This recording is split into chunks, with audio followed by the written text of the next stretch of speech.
Think and Grow Rich by Napoleon Hill. What do you want most? Is it money, fame, power, contentment, personality, peace of mind, happiness? The 13 steps to riches described in this book offer the shortest dependable philosophy of individual achievement ever presented, for the benefit of the man or woman who is searching for a definite goal in life. Chapter 1 Introduction. The Man Who Thought His Way into a Partnership with Thomas A. Edison. Truly, thoughts are things, and powerful things, at that when they are mixed with definiteness of purpose, persistence, and a burning desire for their translation into riches or other material objects. A little more than 30 years ago, Edwin C. Barnes discovered how true it is that men really do think and grow rich. His discovery did not come about at one sitting. It came little by little, beginning with a burning desire to become a business associate of the great Edison. One of the chief characteristics of Barnes' desire was that it was definite. He wanted to work with Edison, not for him. Observe carefully the description of how he went about translating his desire into reality, and you will have a better understanding of the 13 principles which lead to riches. When this desire or impulse of thought first flashed into his mind, he was in no position to act upon it. Two difficulties stood in his way. He did not know Mr. Edison, and he did not have enough money to pay his railroad fare to Orange, New Jersey. These difficulties were sufficient to have discouraged the majority of men from making any attempt to carry out the desire. But his was no ordinary desire. He was so determined to find a way to carry out his desire that he finally decided to travel by blind baggage rather than be defeated. To the uninitiated, this means that he went to East Orange on a freight train. He presented himself at Mr. Edison's laboratory and announced he had come to go into business with the inventor. In speaking of the first meeting between Barnes and Edison, years later, Mr. Edison said, "He stood there before me, looking like an ordinary tramp, but there was something in the expression of his face which conveyed the impression that he was determined to get what he had come after." I had learned from years of experience with men that when a man really desires a thing so deeply that he is willing to stake his entire future on a single turn of the wheel in order to get it, he is sure to win. I gave him the opportunity he asked for because I saw he had made up his mind to stand by until he succeeded. Subsequent events proved that no mistake was made. Just what young Barnes said to Mr. Edison on that occasion was far less important than that which he thought. Edison himself said so. It could not have been the young man's appearance which got him his start in the Edison office, for that was definitely against him. It was what he thought that counted. If the significance of this statement could be conveyed to every person who reads it, there would be no need for the remainder of this book. Barnes did not get his partnership with Edison on his first interview. He did get a chance to work in the Edison offices at a very nominal wage, doing work that was unimportant to Edison, but most important to Barnes, because it gave him an opportunity to display his merchandise where his intended partner could see it. Months went by. Apparently nothing happened to bring the coveted goal, which Barnes had set up in his mind as his definite major purpose. But something important was happening in Barnes' mind. He was constantly intensifying his desire to become the business associate of Edison. Psychologists have correctly said that when one is truly ready for a thing, it puts in its appearance. Barnes was ready for a business association with Edison. Moreover, he was determined to remain ready until he got that which he was seeking. He did not say to himself, well, what's the use? I guess I'll change my mind and try for a salesman's job. But he did say, "I came here to go into business with Edison, and I'll accomplish this end if it takes the remainder of my life." He meant it. What a different story men would have to tell if only they would adopt a definite purpose and stand by that purpose until it had time to become an all-consuming obsession. Maybe young Barnes did not know it at the time, but his bulldog determination, his persistence in standing back of a single desire, was destined to mow down all opposition and bring him the opportunity he was seeking.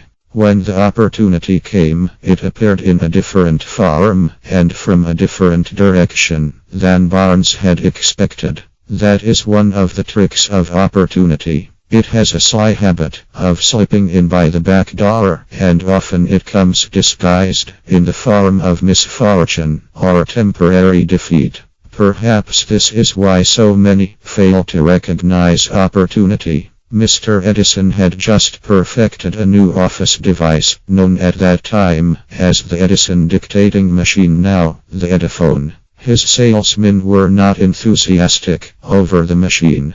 They did not believe it could be sold without great effort. Barnes saw his opportunity. It had crawled in quietly, hidden in a queer-looking machine, which interested no one but Barnes and the inventor. Barnes knew he could sell the Edison dictating machine. He suggested this to Edison and promptly got his chance. He did sell the machine. In fact, he sold it so successfully that Edison gave him a contract to distribute and market it all over the nation. Out of that business association grew the slogan, "Made by Edison and installed by Barnes." The business alliance has been in operation for more than 30 years. Out of it, Barnes has made himself rich in money, but he has done something infinitely greater. He has proved that one really may think and grow rich. How much actual cash that original desire of Barnes has been worth to him, I have no way of knowing.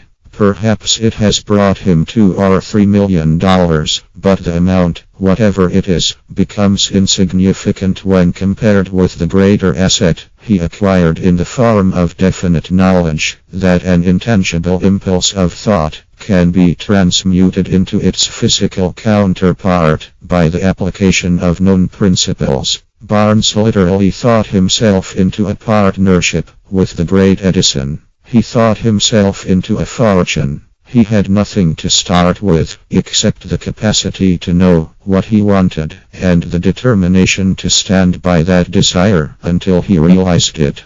He had no money to begin with. He had but little education. He had no influence, but he did have initiative, faith, and the will to win. With these intangible forces, he made himself number one man, with the greatest inventor who ever lived. Now let us look at a different situation and study a man who had plenty of tangible evidence of riches, but lost it because he stopped 3 feet short of the goal he was seeking. 3 feet from gold. One of the most common causes of failure is the habit of quitting when one is overtaken by temporary defeat. Every person is guilty of this mistake at one time or another. An uncle of R.U. Darby was caught by the gold fever in the gold rush days and went west to dig and grow rich. He had never heard that more gold has been mined from the brains of men than has ever been taken from the earth. He staked a claim and went to work with pick and shovel. The going was hard, but his lust for gold was definite. After weeks of labor, he was rewarded by the discovery of the shining ore. He needed machinery to bring the ore to the surface. Quietly he covered up the mine, retraced his footsteps to his home in Williamsburg, Maryland, told his relatives and a few neighbors of the strike. They got together money for the needed machinery, had it shipped. The uncle and Darby went back to work the mine. The first car of ore was mined and shipped to a smelter. The returns proved they had one of the richest mines in Colorado. A few more cars of that ore would clear the debts. Then would come the big killing in profits. Down went the drills. Up went the hopes of Darby and Uncle. Then something happened. The vein of gold ore disappeared. They had come to the end of the rainbow, and the pot of gold was no longer there. They drilled on, desperately trying to pick up the vein again, all to no avail. Finally they decided to quit.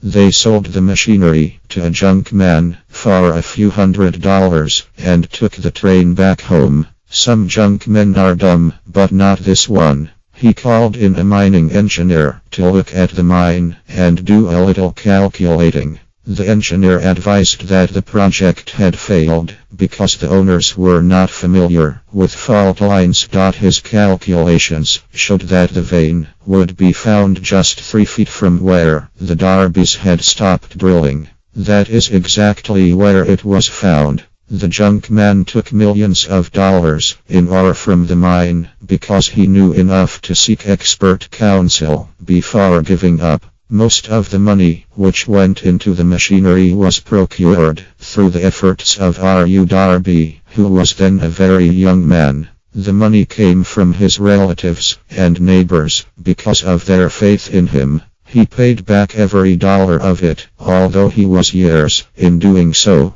Long afterward, Mr. Darby recouped his loss many times over when he made the discovery that desire can be transmuted into gold. The discovery came after he went into the business of selling life insurance. Remembering that he lost a huge fortune because he stopped 3 feet from gold, Darby profited by the experience in his chosen work by the simple method of saying to himself, I stopped 3 feet from gold, but I will never stop because men say no when I ask them to buy insurance. Darby is one of a small group of fewer than 50 men who sell more than $1 million in life insurance annually. He owes his stickability to the lesson he learned from his quitability in the gold mining business. Before success comes in any man's life, he is sure to meet with much temporary defeat and perhaps some failure. When defeat overtakes a man, the easiest and most logical thing to do is to quit. That is exactly what the majority of men do. More than 500 of the most successful men this country has ever known told the author their greatest success came just one step beyond the point at which defeat had overtaken them. Failure is a trickster with a keen sense of irony and cunning. It takes great delight in tripping one when success is almost within reach.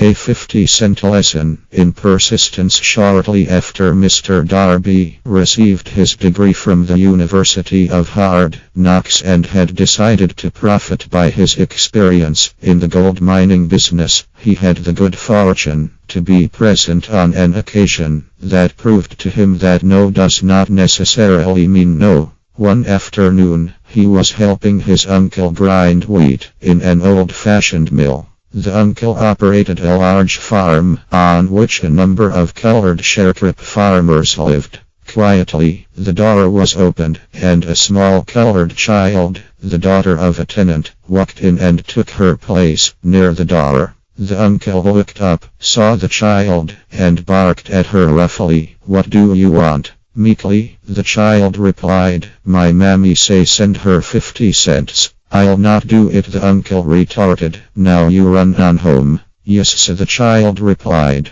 but she did not move. The uncle went ahead with his work, so busily engaged that he did not pay enough attention to the child to observe that she did not leave. When he looked up and saw her still standing there, he yelled at her, "I told you to go on home. Now go, or I'll take a switch to you." The little girl said yes, but she did not budge an inch. The uncle dropped a sack of grain he was about to pour into the mill hopper, picked up a barrel stave, and started toward the child with an expression on his face that indicated trouble. Darby held his breath. He was certain he was about to witness a murder. He knew his uncle had a fierce temper. He knew that colored children were not supposed to defy white people in that part of the country. When the uncle reached the spot where the child was standing, she quickly stepped forward one step, looked up into his eyes, and screamed at the top of her shrill voice, "My mammy's gotta have that 50 cents." The uncle stopped, looked at her for a minute, then slowly laid the barrel stave on the floor, put his hand in his pocket, took out $50 and gave it to her. The child took the money and slowly backed toward the door, never taking her eyes off the man whom she had just conquered. After she had gone, the uncle sat down on a box and looked out the window into space for more than 10 minutes. He was pondering with awe over the whipping he had just taken. Mr. Darby, too, was doing some thinking. That was the first time in all his experience that he had seen a colored child deliberately master an adult white person. How did she do it? What happened to his uncle that caused him to lose his fierceness and become as docile as a lamb? What strange power did this child use that made her master over her superior? These and other similar questions flashed into Darby's mind, but he did not find the answer until years later, when he told me the story. Strangely, the story of this unusual experience was told to the author in the old mill, on the very spot where the uncle took his whipping. Strangely too, I had devoted nearly a quarter of a century to the study of the power which enabled an ignorant, illiterate colored child to conquer an intelligent man. As we stood there in that musty old mill, Mr. Darby repeated the story of the unusual conquest, and finished by asking, "What can you make of it? What strange power did that child use that so completely whipped my uncle?" The answer to his question will be found in the principles described in this book. The answer is full and complete. It contains details and instructions sufficient to enable anyone to understand and apply the same force which the little child accidentally stumbled upon. Keep your mind alert, and you will observe exactly what strange power came to the rescue of the child. You will catch a glimpse of this power in the next chapter. Somewhere in the book you will find an idea that will quicken your receptive powers and place at your command, for your own benefit, this same irresistible power. The awareness of this power may come to you in the first chapter, or it may flash into your mind in some subsequent chapter. It may come in the form of a single idea, or it may come in the nature of a plan or a purpose. Again, it may cause you to go back into your past experiences of failure or defeat and bring to the surface some lesson by which you can regain all that you lost through defeat. After I had described to Mr. Darby the power unwittingly used by the little colored child, he quickly retraced his 30 years of experience as a life insurance salesman, and frankly acknowledged that his success in that field was due, in no small degree, to the lesson he had learned from the child. Mr. Darby pointed out, every time a prospect tried to bow me out without buying, I saw that child standing there in the old mill, her big eyes glaring in defiance, and I said to myself, I've gotta make this sale. The better portion of all sales I have made were made after people had said no. He recalled too his mistake in having stopped only 3 feet from gold, but he said that experience was a blessing in disguise. It taught me to keep on keeping on, no matter how hard the going may be, a lesson I needed to learn before I could succeed in anything. This story of Mr. Darby and his uncle, the colored child, and the gold mine, doubtless will be read by hundreds of men who make their living by selling life insurance, and to all of these, the author wishes to offer the suggestion that Darby owes to these two experiences his ability to sell more than $1 million of life insurance every year. Life is strange and often imponderable. Both the successes and the failures have their roots in simple experiences. Mr. Darby's experiences were commonplace and simple enough, yet they held the answer to his destiny in life. Therefore they were as important to him as life itself. He profited by these two dramatic experiences because he analyzed them and found the lesson they taught. But what of the man who has neither the time nor the inclination to study failure in search of knowledge that may lead to success? Where and how is he to learn the art of converting defeat into stepping stones to opportunity? In answer to these questions, this book was written. The answer called for a description of 13 principles, but remember, as you read, the answer you may be seeking to the questions which have caused you to ponder over the strangeness of life may be found in your own mind through some idea, plan or purpose which may spring into your mind as you read. One sound idea is all that one needs to achieve success. The principles described in this book contain the best and the most practical of all that is known concerning ways and means of creating useful ideas. Before we go any further in our approach to the description of these principles, we believe you are entitled to receive this important suggestion. When riches begin to come, they come so quickly in such great abundance that one wonders where they have been hiding during all those lean years. This is an astounding statement, and all the more so when we take into consideration the popular belief that riches come only to those who work hard and long. When you begin to think and grow rich, you will observe that riches begin with a state of mind, with definiteness of purpose, with little or no hard work. You and every other person ought to be interested in knowing how to acquire that state of mind which will attract riches. I spent 25 years in research, analyzing more than 25,000 people, because I too wanted to know how wealthy men become that way. Without that research, this book could not have been written. Here, take notice of a very significant truth, viz. The business depression started in 1929 and continued on to an all-time record of destruction until sometime after President Roosevelt entered office. Then the depression began to fade into nothingness. Just as an electrician in a theater raises the lights so gradually that darkness is transmuted into light before you realize it, so did the spell of fear in the minds of the people gradually fade away and become faith. Observe very closely as soon as you master the principles of this philosophy and begin to follow the instructions for applying those principles, your financial status will begin to improve, and everything you touch will begin to transmute itself into an asset for your benefit. Impossible? Not at all. One of the main weaknesses of mankind is the average man's familiarity with the word impossible.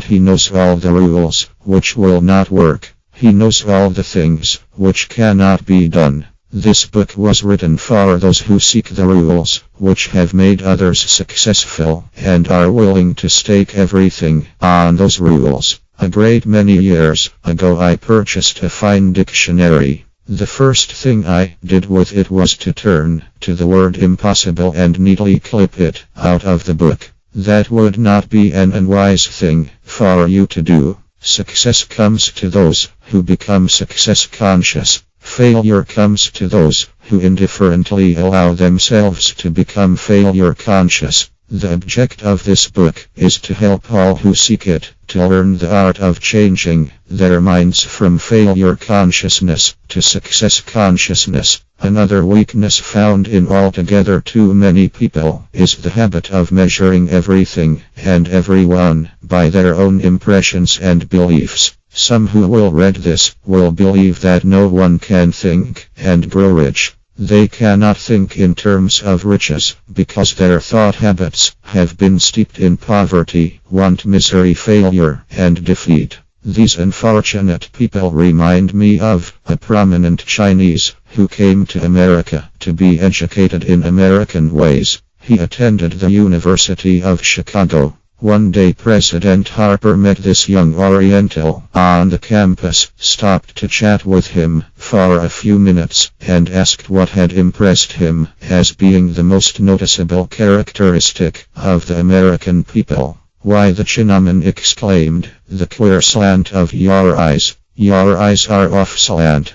What do we say about the Chinese? We refuse to believe that which we do not understand. We foolishly believe that our own limitations are the proper measure of limitations. Sure, the other fellow's eyes are off slant because they are not the same as our own." Millions of people look at the achievements of Henry Ford after he has arrived and envy him because of his good fortune, or luck, or genius, or whatever it is that they credit for Ford's fortune. Perhaps one person in every 100,000 knows the secret of Ford's success, and those who do know are too modest or too reluctant to speak of it because of its simplicity. A single transaction will illustrate the secret perfectly. A few years back, Ford decided to produce his now famous V8 motor. He chose to build an engine with the entire 8 cylinders cast in one block, and instructed his engineers to produce a design for the engine. The design was placed on paper, but the engineers agreed to a man that it was simply impossible to cast an 8-cylinder gas engine block in one piece. Ford said produce it anyway, but they replied, "It's impossible." "Go ahead," Ford commanded, "and stay on the job until you succeed, no matter how much time is required." The engineers went ahead. There was nothing else for them to do if they were to remain on the Ford staff. 6 months went by, nothing happened. Another 6 months passed, and still nothing happened. The engineers tried every conceivable plan to carry out the orders, but the thing seemed out of the question. Impossible. At the end of the year, Ford checked with his engineers, and again they informed him they had found no way to carry out his orders. "Go right ahead," said Ford. "I want it, and I'll have it." They went ahead, and then, as if by a stroke of magic, the secret was discovered. The Ford determination had won once more. This story may not be described with minute accuracy, but the sum and substance of it is correct. Deduce from it, you who wish to think and grow rich, the secret of the Ford millions, if you can. You'll not have to look very far. Henry Ford is a success because he understands and applies the principles of success. One of these is desire, knowing what one wants. Remember this Ford story as you read, and pick out the lines in which the secret of his stupendous achievement have been described. If you can do this, if you can lay your finger on the particular group of principles which made Henry Ford rich, you can equal his achievements in almost any calling for which you are suited. You are the master of your fate, the captain of your soul, because when Henley wrote the prophetic lines, "I am the master of my fate, I am the captain of my soul," he should have informed us that we are the masters of our fate, the captains of our souls, because we have the power to control our thoughts. He should have told us that the ether in which this little earth floats, in which we move and have our being, is a form of energy moving at an inconceivably high rate of vibration, and that the ether is filled with a form of universal power which adapts itself to the nature of the thoughts we hold in our minds, and influences us in natural ways to transmute our thoughts into their physical equivalent. If the poet had told us of this great truth, we would know why it is that we are the masters of our fate, the captains of our souls. He should have told us, with great emphasis, that this power makes no attempt to discriminate between destructive thoughts and constructive thoughts that it will urge us to translate into physical reality thoughts of poverty just as quickly as it will influence us to act upon thoughts of riches. He should have told us, too, that our brains become magnetized with the dominating thoughts which we hold in our minds, and by means with which no man is familiar, these magnets attract to us the forces, the people, the circumstances of life, which harmonize with the nature of our dominating thoughts. He should have told us that before we can accumulate riches in great abundance, we must magnetize our minds with intense desire for riches, that we must become money conscious until the desire for money drives us to create definite plans for acquiring it. But being a poet and not a philosopher, Henley contented himself by stating a great truth in poetic form, leaving those who followed him to interpret the philosophical meaning of his lines. Little by little, the truth has unfolded itself until it now appears certain that the principles described in this book hold the secret of mastery over our economic fate. We are now ready to examine the first of these principles. Maintain a spirit of open-mindedness, and remember, as you read, they are the invention of no one man. The principles were gathered from the life experiences of more than 500 men who actually accumulated riches in huge amounts. Men who began in poverty, with but little education, without influence. The principles worked for these men. You can put them to work for your own enduring benefit. You will find it easy, not hard to do. Before you read the next chapter, one want you to know that it conveys factual information which might easily change your entire financial destiny, as it has so definitely brought changes of stupendous proportions to two people described. I want you to know also that the relationship between these two men and myself is such that I could have taken no liberties with the facts, even if I had wished to do so. One of them has been my closest personal friend for almost 25 years, the other is my own son. The unusual success of these two men, success which they generously accredit to the principle described in the next chapter, more than justifies this personal reference as a means of emphasizing the far-flung power of this principle. Almost 15 years ago, I delivered the commencement address at Salem College, Salem, West Virginia. I emphasized the principle described in the next chapter with so much intensity that one of the members of the graduating class definitely appropriated it and made it a part of his own philosophy. The young man is now a member of Congress and an important factor in the present administration. Just before this book went to the publisher, he wrote me a letter in which he so clearly stated his opinion of the principle outlined in the next chapter that I have chosen to publish his letter as an introduction to that chapter. It gives you an idea of the rewards to come. My dear Napoleon, my service as a member of Congress having given me an insight into the problems of men and women, I am writing to offer a suggestion which may become helpful to thousands of worthy people. With apologies, I must state that the suggestion, if acted upon, will mean several years of labor and responsibility for you, but I am enheartened to make the suggestion because I know your great love for rendering useful service. In 1922, you delivered the commencement address at Salem College when I was a member of the graduating class. In that address, you planted in my mind an idea which has been responsible for the opportunity I now have to serve the people of my state, and will be responsible in a very large measure for whatever success I may have in the future. The suggestion I have in mind is that you put into a book the sum and substance of the address you delivered at Salem College, and in that way give the people of America an opportunity to profit by your many years of experience and association with the men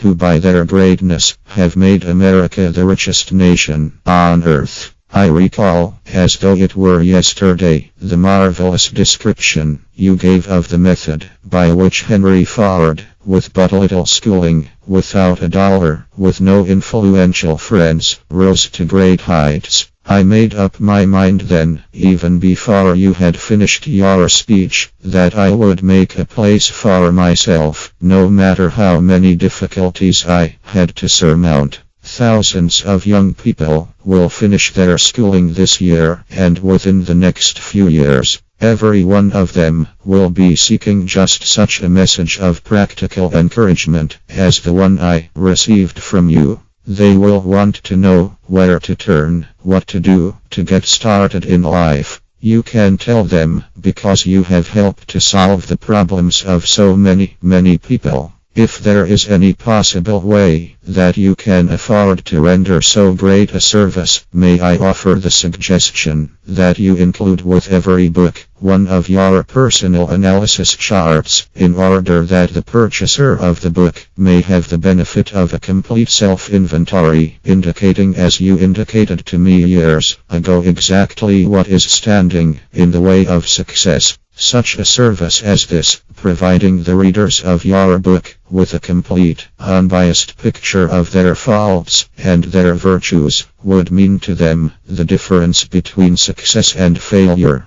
The service would be priceless.